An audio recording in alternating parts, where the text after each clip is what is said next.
This is TechCrunch. Indonesia's blocking Google Pixel sales after banning the iPhone 16. I'm Imran Sheikh, and get ready because it's time for your Daily Crunch for Saturday, starting with 3 big headlines. Chinese science research scientists linked to the People's Liberation Army (PLA), the military wing of China's ruling party, reportedly used OpenAI from Meta to develop a tool for defense applications. According to Reuters, Chinese researchers, including 2 affiliated with a PLA R&D group, used Meta's Llama 2 AI model to create a military-focused chatbot.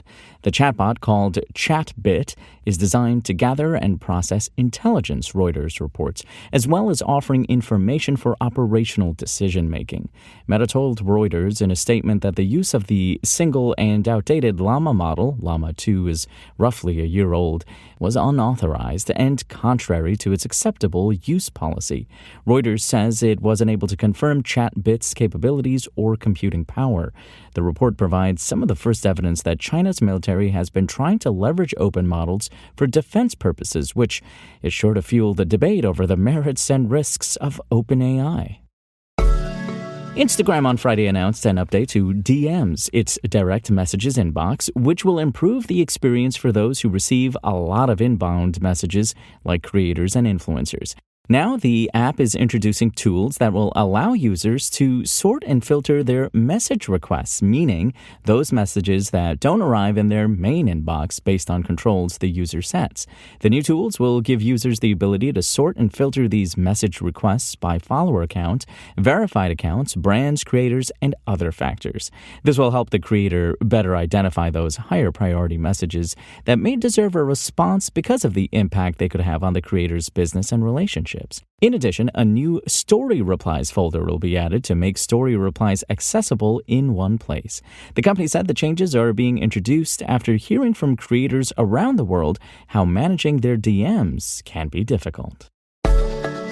Indonesia has banned sales of Google Pixel smartphones for failing to meet domestic content requirements days after blocking Apple's iPhone 16 in Southeast Asia's largest phone market.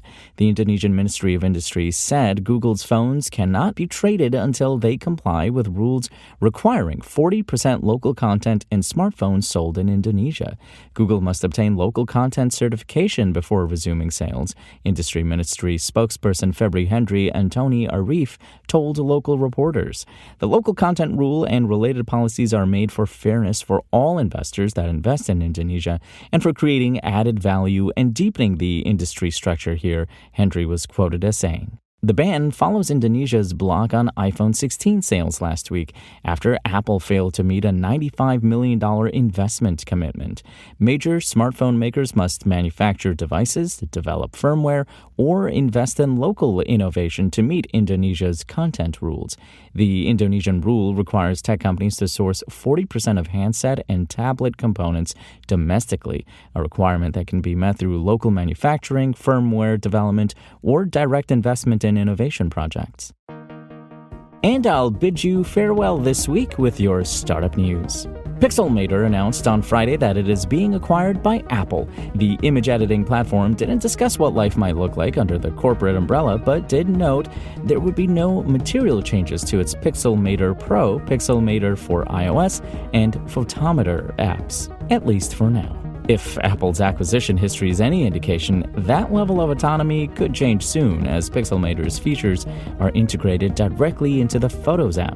Pixelmator is currently available for iOS, macOS, iPadOS, and visionOS, but not the Android ecosystem. I wouldn't expect that last bit to change anytime soon. The image editing startup has been around since 2007 when it was founded in Lithuania's capital, Vilnius. And My Ballot AI is an interactive mobile platform to help make voting information more accessible. All a user has to do is type into a chat box what they want to know about any upcoming elections, and they will receive real-time answers to their questions. The app, founded by Mark Larman, was publicly launched on Friday. It's powered by Google Gemini and sources its data from the Google Civic API and the Ballot Ready API. And that's your Daily Crunch. Today's stories were reported by Kyle Wiggers, Manish Singh, and more beautiful, lovely TechCrunch journalists. We'll see you here next week, and until then, find us at TechCrunch.com.